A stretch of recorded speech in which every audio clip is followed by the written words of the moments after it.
Hello everyone, I'm Forrest McFreelove, and this is Speedplay France and Stellaris number 2. We left off having discovered and rivaled the only AI or foreign alien state country thing that we could possibly reach, since we are wormhole aliens, and we have gone basically as far as we can in our small portion of the galaxy before running headlong into this alien group and then admittedly becoming upset at them because we're xenophobic and they are xenos.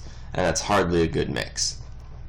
At any rate, though, we do have 3 worlds under our control, which is a pretty decent amount this early in the game. We are also having a very real difficulty with our energy deficit, although it is more or less cleared up since we have finished our 3rd colony of Alpha Centauri. Now we are still fighting all of these various weird alien things and sending our one science ship to just go research them, since that's really all we're able to do at this point. We also apparently have 2 Corvette models that are the exact same, at least in the terms of cost and how good they are. So I'm not actually sure what the difference is or why that's happened. We do go ahead and turn on capacity overload to get more energy, since we're just hemorrhaging energy. Well, not hemorrhaging, we're just not getting any decent amount. So that's a bit worrying, but not anything too terrible. And really the thing that we're going to have to do is, one, we really do need to just expand our navy so that we can actually fight and win against our one neighbor, one Xeno group that we know of. And the only issue with that is we don't have enough energy, so if we were to create more ships, then we would just kind of run out of energy and just be in the same position we had been already.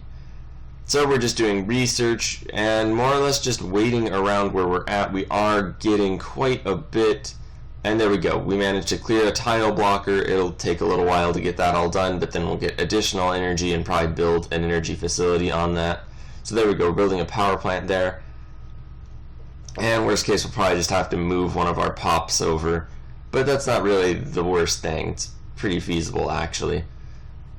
And hopefully once that's done, we'll have enough energy that we'll be able to make a decent number of ships. They are now equivalent to us. You'll notice that we are building our navy up significantly, and really just hoping for them to at one point show up as inferior to us, which will be the boon of our people and our worlds. As really the galaxy is closed off to us so long as they are adjacent to us. I didn't quite intend for that to be the case, however that just sort of is how that ended up happening, and it does kind of fit into our xenophobia. Since we are just trapped away from the universe by them, we're going to have to face them. That's the only real option we have.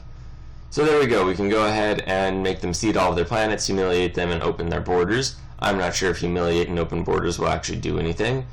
It turns out that our one base is kind of far back, so I had set my navy up in the wrong spot. At any rate, though, there we go. We get it more or less organized together, sail it right over, and they shoot down one of our stations. I had hoped that we would prevent that. However, here we are, and they flee.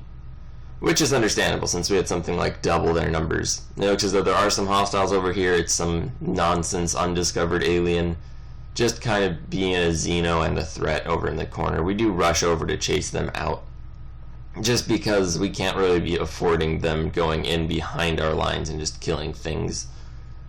And there we go, we've destroyed them. Now it looks as though there are more enemy ships. It looks as though it maybe is just a civilian craft and it just left, so that's good. We're now at Epsilon Indy, which is their staging ground. We'd shoot one of those other neutral hostile aliens and just send ourselves right on over. Their fleet doesn't appear to be here, or it was just sank moments ago, but it probably just wasn't here. And they have a outpost right here, so we go ahead and just destroy that. And now we can go out and explore the universe on our own. So if nothing else happens, we are now safe to explore the universe. We don't even need access to their borders. So we can probably start a new era of science and technology and research and exploration. That being said, though, there's no reason to just hop right on into those things before we have a chance to destroy these Xenos. So they are also wormhole aliens, which is just kind of convenient because there we go. Now they are faster than lightless aliens, and what remains of their fleet, which is apparently just very weak, we managed to destroy rather quickly, and just shuffle on through attacking their station. Now we have taken some pretty considerable losses, however they've lost basically everything, so it doesn't matter all that much. We also turn on full bombardment. Now the reason to turn on full bombardment is simply because it'll really speed up this whole conquest part, and there are more just aliens and xenos and things, more of those neutral hostiles. We are a rather xenophobic people, as you may have come to discover. Anyway though, so we send our navy over here, go destroy their wormhole, and at this point it's basically going to be more or less just more of the same. Their fleet is destroyed, so we're just going to go and destroy their facilities and installations, hopefully getting our war goal up to 100% so we can just kind of make peace without having to build an army. That is at least the goal. We do go ahead and split off a portion of the fleet to just bombard. We've done that basically everywhere, and we're going to keep doing that. We're also building more ships, because we ended up just getting all of our ships more or less destroyed by their defenses, but that's how it goes. It's really one of those things you have to expect. And there we go. It doesn't even look as though they have a spaceport over this one, so as soon as we start bombarding all of their worlds, they should probably just give up. Admittedly, they haven't quite given up just yet, which is a little upsetting. However, what can you really do? So yeah, we are also going to start building up science ships again, also colony ships, all sorts of various things. Civilian construction is back on the table. And yeah, just bombarding them. They must have something somewhere convincing them to stay in the fight and not just surrender. Maybe in a recent patch they changed it so that you have to occupy at least one of the worlds to get 100% war score. Couldn't really tell you, honestly. But the important thing is that we are really not threatened by them at all, since they can't do anything against us anymore. They're just trapped on their worlds being full bombarded by our entire space navy. So when they eventually decide that they are fine with the idea of capitulation, well, then they can go ahead and capitulate. Up until then, they can go ahead and just get bombarded from space, because as it turns out, there's quite a lot of space, and we have quite a few ships to bombard them with. Alright, so with that all more or less just proceeding, we do end up building a army a little bit, just a tiny one.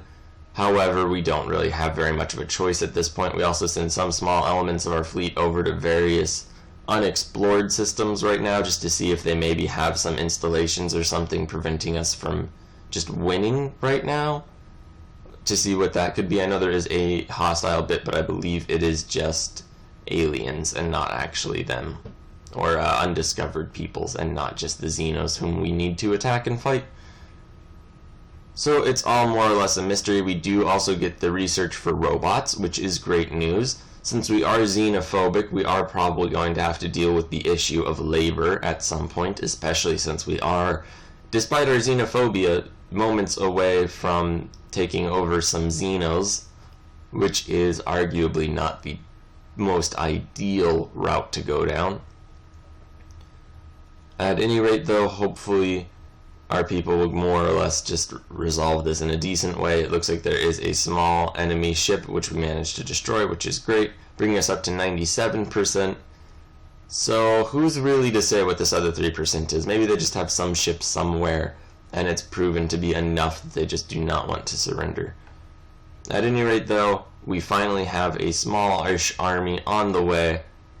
Hopefully we'll be able to use it to just conquer them and bring the war to a close. We've also discovered a new alien Xeno species even further away, which is kind of awful since we discovered them just in time for them to find out we're warmongers, and probably sets us down the path of conquest and war forever. We also managed to take over this world with our armies, and there we go ahead and just demand all of our things. Unfortunately, we bombarded one of their planets out of existence, so there's really nothing we can do about that.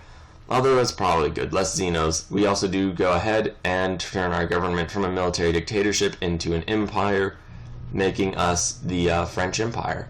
We also rename that planet into New Quebec, simply because we can, and we have a new crown princess. So yeah, that's quite interesting. These people also hate us quite a bit, so we go ahead and rival them. And from here on, we go ahead and just enslave all of the Xenos whom we have recently conquered, since there's really no reason not to just conquer and enslave all of these peoples. We are collectivist, which means that is a thing that we can feasibly do, and that's really the issue, is they all hate us since we just went and conquered them. Maybe they'll stop hating us later on, but until they do stop hating us, they should be slaves just for their own and our own safety. Otherwise, they might end up rebelling, then we have to send in the troops. It would just be a mess. Better to just keep them enslaved for now until they find a way to live within our empire in a way that is suitable to them and to us. Alright, so that's a little bit of a moral justification for enslaving that whole species who just kind of happened to be in the way. However, that's just really the fate that the hand of fate dealt us that hand. That was really clunky, but I hope you get what I mean. We didn't really have a choice but to conquer them as soon as they rivaled us, and our peoples were just so hostile to one another from the very get-go that it had to happen. There are also ancient mining drones off in the distance, so we do go ahead and begin that project. And yeah, just generally explore the galaxy around us a little bit better and hope that we can get it all resolved more or less in a way that'll suit us. Here are all those mining drones, almost certainly. And there's just so many of them, we're not going to do anything about that except research them. We also are going ahead and getting research alternatives and switched our focus over to speed that up a bit. We also have quite a few scientists and science ships and things along those lines now. So thank you very much for watching. Please like, share, and subscribe. We'll be back with more tomorrow. Sorry for the delay in this episode.